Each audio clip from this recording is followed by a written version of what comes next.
See as Yanni just a sweet for my ear.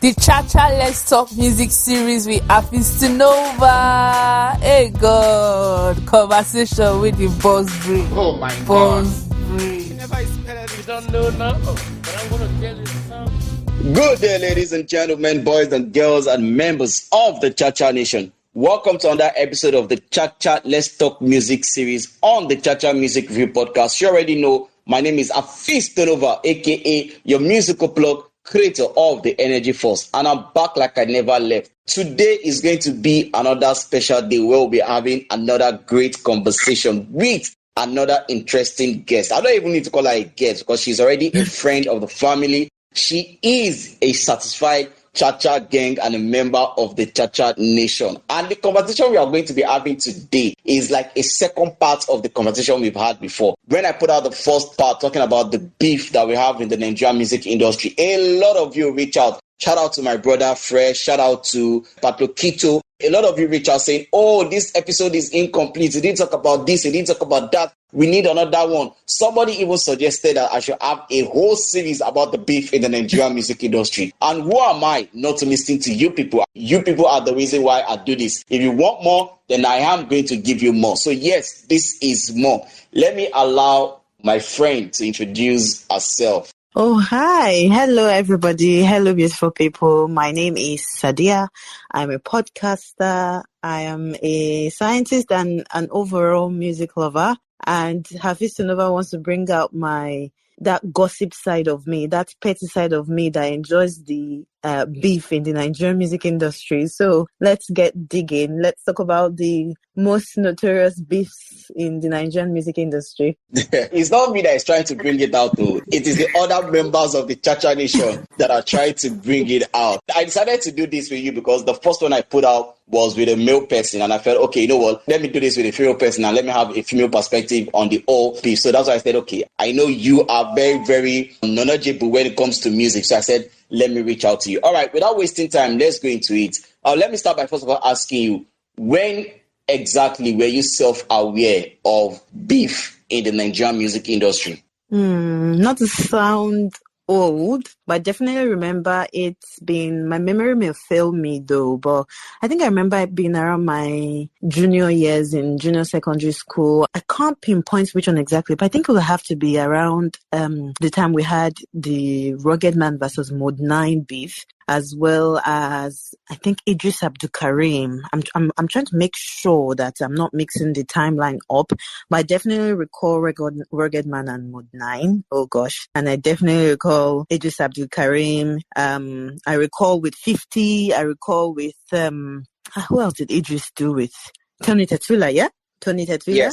Yes. Around that time, I that's when I started becoming more self-aware and more conscious about music in general. And I was like, okay, this is interesting. I have to say I was one of those people too that was enjoying it at the beginning. But now that I'm older, I'm like, oh gosh, what's wrong with these people? If there's something they say in the hip-hop world, they say that beef is part of the culture. You can't have hip-hop culture without having some beef in it. And like you rightly said, you've mentioned Idris, you've mentioned 50 Cent, you've mentioned Tony Tetula. And let me just quickly give a backstory so that, like you rightly said, the timeline, so that people can understand the timeline. So the beef between Tony Tetula and Idris started way back, in the 90s. And many people might not know this though, but Tony Tetula started the beef. He was the one that made it a whole thing. Tony Tetula, Idris Abdul Karim, and Eddie Montana were all in the same group called the Remedies.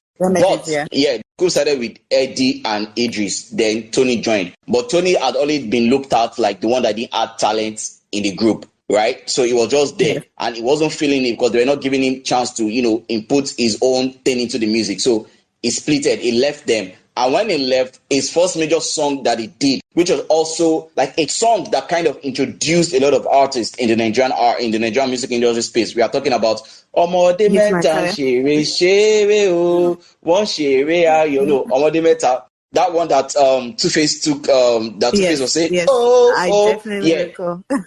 Yeah, now that song was the beef. The Omode Meta that we're sharing was him, Idris, and Tony Tetula, and Eddie Montana, right? And, the song had people like Two-Face, Blackface, which took the first verse of that song and went strictly at Idris. There's also Rough, Rugged and Roll, and they also went hard on it and all of that. And after that, Idris decided, oh, you people are coming for me, Abi. Let me come for you people. And he went to go and do Waka Wiki MC. He took a shot also at all of them. Then Idris also came back with You Don't Eat My Car, I definitely recall. and the whole beef like that. Now, the one you mentioned, the 50 Cent and the Idris beef. Would you really call that a beef between 50 Cent and Idris, or a beef between Idris and the Nigerian music industry now, quotes and unquotes? Because if you look at that beef, that's what I'm saying. I'm not sure if we can classify it as a beef, though. What we can call it is a fight. Yeah. Because I'm not sure Idris came out to do any diss song for 50 Cent. Neither did 50 Cent even remember who Idris is after that whole incident happened on the plane, right? So from what happened on the plane was the fact that Idris was seated in a seat on the plane. There was a show that they brought 50 Cent to come and perform in Nigeria. And people was like, oh, you can't sit there because that seat is meant for 50 Cent. And Idris was like, I don't understand. For my own country, person can they claim saying the boss and all of that. And there was this fight on the plane and it became a huge thing. But that is also one thing, like you rightly said, that we cannot say we will not mention, because if you look at it, I mean, if you didn't hear about that fight, then probably maybe you were not alive then. But let me ask you this. When that thing was going on, what was on your mind? This is one story I definitely remember. Like, I remember the story A to Z, because for some reason, I don't know if it's because 50 Cent was involved, that I was particularly so interested in the story, because I followed every information that I found. To be honest, I understand Idris was trying to stand up for himself and maybe the place of the Nigerian artist, because recently the issue came up when Young Buck, who was a former G-Unit member, mentioned it. He also addressed it and clarified that, he had agreed with the organizers of the show that, look, whatever treatment you are giving 50 Cent, I want to get the same. So obviously he hated the fact that, 50 was getting special treatment and things like that. And he felt, you know what, you're in my country and you're coming to perform in my country and you're getting this presidential treatment. Why are the artists in my country not being treated on a similar level or something like that? And he felt the need to maybe do something, which I felt maybe he took it too far. I wouldn't necessarily call it beef, like you said. I don't think it's beef. Maybe it's just ego on Idris's end as well. He was trying to, I guess, take a stand, but I don't necessarily agree with the way he took it, because if you recall, the beef started, whatever we will call it, started gradually, because I remember the show started off in Abuja. They were supposed to talk Abuja, Lagos, Port Harcourt, I think. And he made some snide comments after 50 Cent performed. Something around the lines of 50 is the biggest in America, or is big in America, me, I'm big in Nigeria, something like that. Just making snide comments along the line until it escalated into the whole airport scenario, the aircraft scenario. So obviously there's something underlying there, which is the fact that he hated the fact that 50 was giving special treatment, and he was just trying to, stand up for the Nigerian space, I guess, the confidence, the ego of a Nigerian artist. You know what? Good on him. Good on him. He took a stand, but I just felt probably didn't go about it the right way. And the beef ended on arrival, if you ask me, because, 52 never really addressed it, and the whole thing just went that way.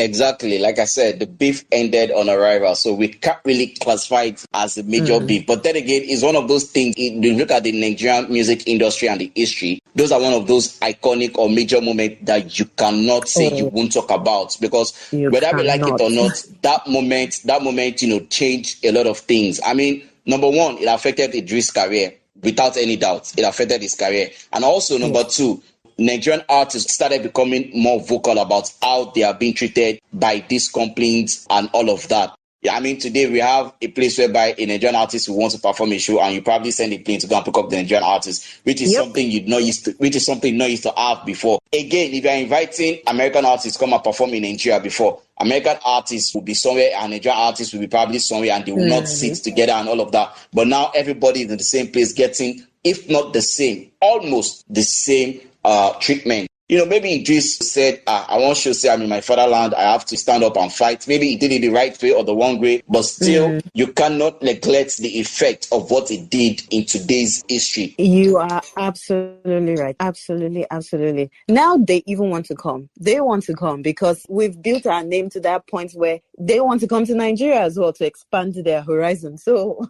please, I guess we'll not be overstretching it if we said it just walked so the rest of you can run, He did the groundwork for these guys here. Definitely. There's one thing I constantly used to say, and that's what I'm going to end this whole Idris and 50 Cent thing is, there's no way you want to talk about the growth of the Nigerian music industry today that the name Idris Abdulkarim will not pop up more than twice in your conversation. If it doesn't pop up, then you don't know the history of Nigerian music. That's just as simple as it's going to be. Yep. Now, being a female, I've tried to rack my head and I can't really remember. So let me ask you, maybe you can remember. Is there any female beef that you can actually remember? And aside from the old internet, Tiwa Savage and Yemi Alade, we are still going to get into that. But is there a major beef, maybe like a Sasha dissing Red MC, or like a Mocheda, dissing Buki or something like that? I can't remember. So help me out, please.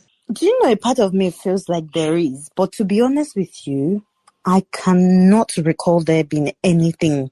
I'm trying to remember everything or everyone that have been involved in this whole thing. Buki, all of them, even those that are no longer rapping, Sasha P, all of them. I don't recall there being anything. If there was anything, it must have been low-key, but maybe my memory fails me, to be honest. I don't. Was there ever a fight? The only one thinking... That's the thing. I also can't recall. That's the thing. Maybe like you rightly said, maybe if there was any, it wasn't major. Maybe dead on arrival or just on a low-key. Or maybe, or just maybe, because the popularity and the eyes and the interest on female artists back then was not much. So probably it was ignored and people didn't take note of it. Yeah. I think that's part of it. And also we didn't have social media that much back then. So, True. Nothing really got right. True. But even without social media, we knew the beef between Ruggedman and Idris, even without social media, between Ruggedman and Mod 9, even without social media, because it was contained in their song. Yeah, that's right. Popular female beef. Yeah, I don't recall. Apart from our new age, Tiwa Savage and Shei or Tiwa Savage and Yemi Alade beef, which I really don't also consider that much as a beef, to be honest. But really, back in the day, the female acts or rappers, at least, I know even got together then a lot. There was quite a few projects that they did together that at least rappers came together, females came together. So, I really didn't know of any major beef though. Way back from the likes of Red MC to Sasha P to Buki to even what's her name, Blaze, and all of those female MCs. Even talk about Mocheda and all of them like that. Chidima, you can't really recollect. But until we fly back up until we have Tiwa Savage, we have Shei, we have Victoria Kimani, we have Yemi Alade, and the center figure among all of this name has to be Tiwa Savage. So Tiwa Savage goes by the nickname, quote unquote, African Bad Girl. Yemi Alade goes Mama Africa. And like I said, we cannot really call the two beefing, because if you look at it, they've not literally taken a shot at each other at any particular point in time, right? And it's more like the fans always trying to pitch the both of them together, which I honestly do not understand why or where that is coming from. Maybe on a low key, there must have been one or two things that were said that we never really heard of. But in the whole grand scale of things, there hasn't been anything. But I think the major one, at least the one that happened recently, has to be between Shei and Tiwa Savage, where there was a video of them clashing at the salon. Yeah. I saw that, I'm like, wow, these two are trying to get physical, and they could have gotten physical. Can you actually recall what really happened between Shei and Tiwa Savage and how it got to that point? I may not know the origin, but I definitely remember being, snide comments being made, especially at some point where Victoria Kimani too was involved, where Victoria Kimani was accusing maybe Tiwa of being an Ashawo, I don't remember it verbatim, but I know that there has been that tension between Sheishe and Tiwa, and then Victoria Kimani to go on board being on maybe Sheishe's side or something against Tiwa before it now escalated to the part where they almost got physical at the salon. If I have the story right, which I don't think I do, I don't know, maybe it's just, I don't want to say jealousy, but I just feel like there was never something concrete that you could hold on to say this was what caused it. I mean, to be honest, I feel like there might be, a little bit of jealousy. And now, what I'm about to say, please, everybody listening to this, what I'm about to say, there is no fact, no single fact in what I'm about to say. It's all based on rumors. Rumors. Don't say Afisonova said, it's not a fact though. So there was a rumor that said the origin of the beef between Sheishe and Tiwa Savage, the origin, based on rumor, it is Wizkid. That is the origin. That is the rumor that I had. Because at the point, Wizkid and Sheishe were cool. I mean, they even had a song together. Then Tiwa Savage came into the picture and the whole story changed, right? Yeah, and then the thing got much more escalated when Kiss Daniel dropped this his song FU, and Sheishe went ahead to jump on that song and had to call out, Tiwa Savage, something about, you want to snatch my man, but I'm not savage. I pay my bills and all of that. And Victoria Kimani also came in, and she came in hard. She was like, you're approaching 45 and you're calling yourself African bad girl. You're a grandma. We all know you sleep around and, stuff like that. And it was becoming all messy. But in the midst of all of this, Tiwa Savage hardly said anything. And probably that was why the beef did not really go beyond. I mean, there was no reply musically from Tiwa Savage. She just maybe put out one or two tweets or crypt message, on her handles, and she didn't really go that far. But then to the salon issue, the gist about the salon issue was like, Tiwa was in the same salon with Shei. I think Shei came in last, or I can't remember who came in last, but it was Shei that walked up to Tiwa Savage and tried to like, hey, what's up and all of that. And Tiwa looked at her and like, no. Don't give me this vibe like we are cool. I mean, all over the internet, you go around talking trash about me. And now you see me in public. You want to act as if, no, we are cool. You want to talk the trash right now. Let us trash out everything, right? And that was where the whole issue just, got escalated. But if we are going to be honest, the female beef in the music industry has been, let's say, second to none compared to the male beef in the music industry. So let's just go back to that and let me just, ask you this. So aside from the ones we've spoken about, the 50 Cent and other, which other beef stood out for you? Or you say, this beef, I can never forget, lie. It has to be my favorite, my all-time faves. I mean, Rugged Man Mode 9. I can't forget Vector MI. I can't forget MI Kelly Handsome, please, because I definitely recall MI song. I recall the beef song, the whole Kelly, you could clap for yourself. Well done. Well done.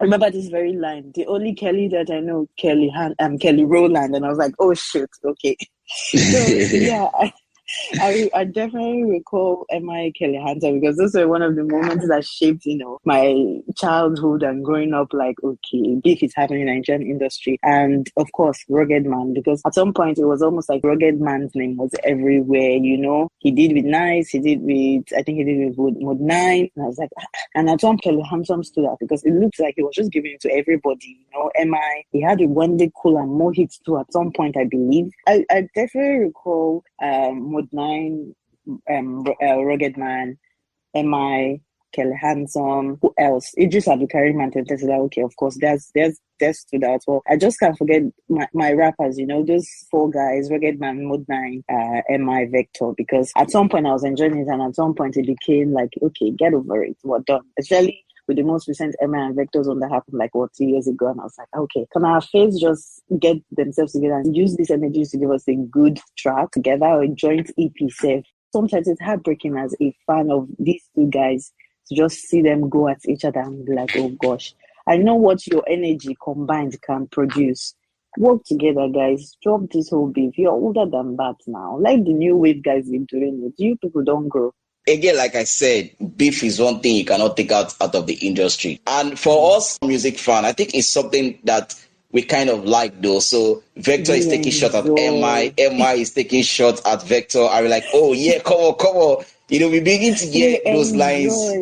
I mean, sorry, it's but I just feel like these tracks have another form of sweetness to them. Do you understand? Like these tracks, they sweet to hear again. Like we enjoy it. That's why sometimes these days it feels like it's even the fans that are projecting the beef that is not there. Some of these artists don't exactly. really have like beef. It's just the fans that are calling for it and they're clamoring for it, and they're low key causing tension that is not supposed to be there amongst these artists. And it's because we enjoy it. You know, it's human loving drama. We just love drama, and these tracks, if you ask me, they dey sweet. Sometimes past some original songs sef. True, true. I'm going to talk about one beef that I feel like you should be aware of that I didn't mention in the first part of this conversation, and it was the beef between Terry G, AY.com, Marlon Spicy, and what's his name right now? Side One. The Oh one between shoot. Terry, the one between Terry G and Marlon Spicy. If you can remember, 1,005 naira, bling bling with some boys them they were. I vaguely remember that one, but I definitely remember Ewa.com and Terry G. Okay, And I okay. remember side one at some point.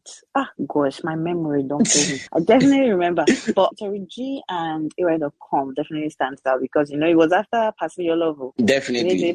After the song. And the whole thing went the way it went. And now they said they made up. It was just one of those beefs that I felt did not last long. Because if you ask me, they both went silent. Even when you ask them about it, they would be like, oh, no, nothing or something. So it just didn't really stick out that much, if you ask me. But I think it was sweet. It was sweet to watch because, you know, when you've done a song together and you're coming out differently, people are like, what is going on? But at some point, it just didn't go on for that long. I don't think it didn't go out for that long for me to find it notable, honestly. The issue between AY.com, Terry G, and Side One was, basically about songs and all of that. It was Terry G that actually produced Pass Me Your Love. It was also Terry G that produced, what's the name of that Side One song now? Going one by one, two by two. Maybe now, and I think there were the points where Terry G was going on shows and he would be on show and he'll be performing those songs. Performing it, yep. Yeah, and then the issue came up like, guy, now me get some. Now why you go the why you go the producer? And they had this big moments where they will come at each other and stuff like that. And I think at the point, the one between Terry G and Side One almost got physical. I can't really remember, but it was one of them that almost got very, very physical. But the one between Terry G and Marlon Spicy, that one happened based on the fact that, it was the time of Terry G when Terry G was doing his Street Madness all about. And there was this line, it was like, me, I know be Marlon Spicy. I know they stop on the fourth bar, over. And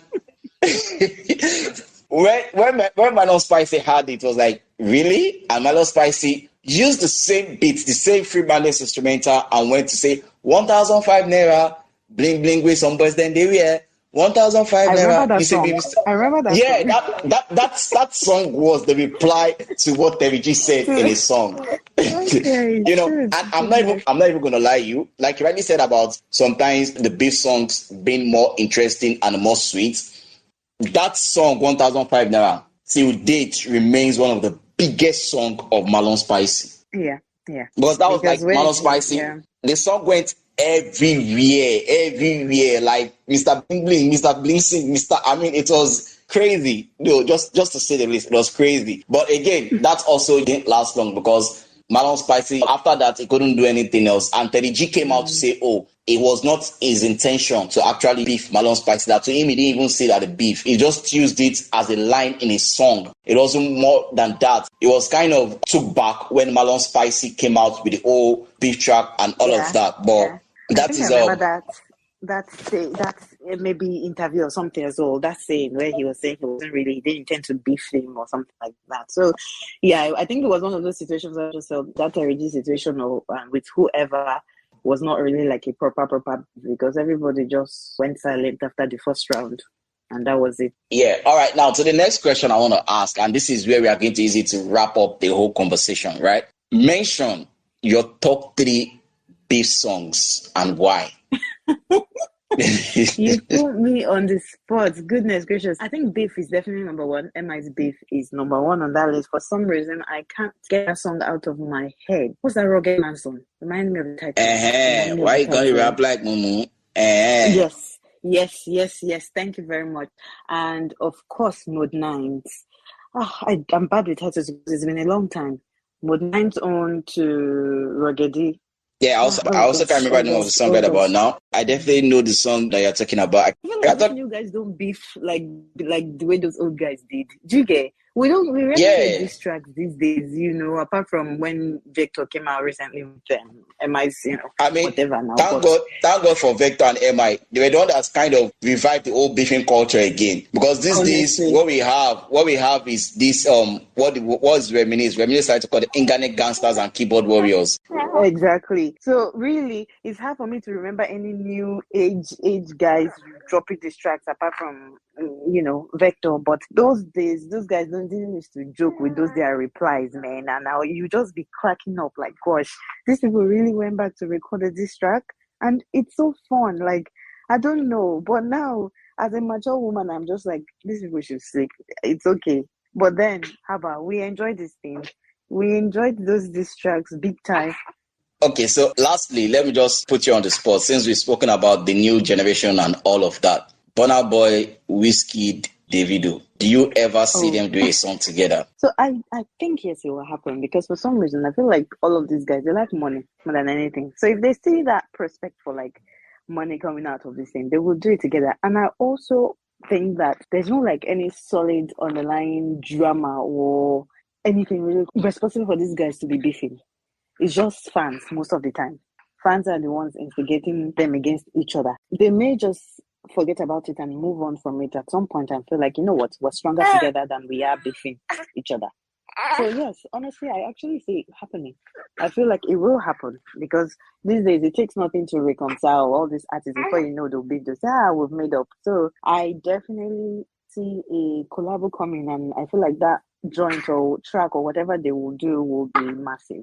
Okay. Yeah, like you rightly said, it's going to be massive. And it's on that note that we are going to end the second part of this conversation. Let me just again put this out there. You guys wanted a series, and that's what I intend to do. So after this one, there's also going to be another conversation still talking about beef. But this time around, should I let the cat out of the bag, or let me just allow you people to guess? No, let me just allow you people to keep guessing. Don't let me let the cat out of the bag. But yeah, ladies and gentlemen and boys and girls of the Cha Cha Nation, we are come to an end of another episode of the Cha Cha Let's Talk Music series on the Cha Cha Music Review podcast. And you can call this the part 2 of the beef in the Nigerian music industry. And oh yes, in case you are hearing a voice on the net, that is the voice of the newest member of the Cha Cha Nation. So let me just quickly say that, Sadia, thank you very much for being here, and also thank you to our newest member too for being of the podcast. He's a superstar, first baby to be on the podcast. He is responding, and thank you for having us. I think we didn't mention a few. At the top of my head, Soskid. Yeah, I definitely remember Soskid season going about it with one or two people, maybe Iceberg Stain. Godwan and I bustling. Yeah.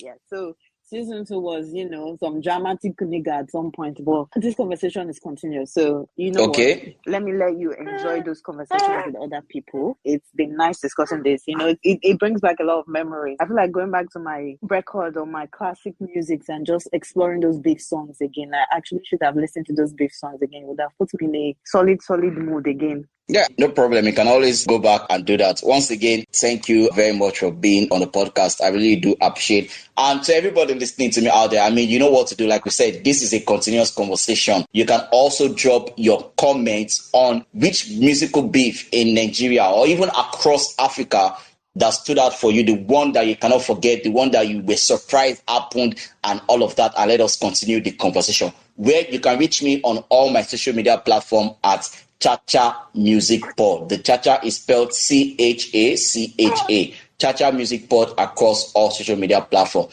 With that being said, till I come away with another episode, my name will always remain Afistonova, aka your musical plug, creator of the Energy Force. Remember, keep the energy, keep it 100, and keep it positive. Peace out. Yeah. Cha cha time, 2 time for the Cha Cha Geng. Give me the Cha Cha Geng. Rocking with the best, Cha Cha Geng. Give me the Cha Cha Geng. Alaye la o Cha Cha Geng. Give me the Cha Cha Geng. Wati my body, Cha Cha Geng. Give me the Cha Cha Geng, Cha Cha Geng. Wati my body, a beast Nova. We Cha Cha Geng, Cha Cha Nation. Thank you. One love.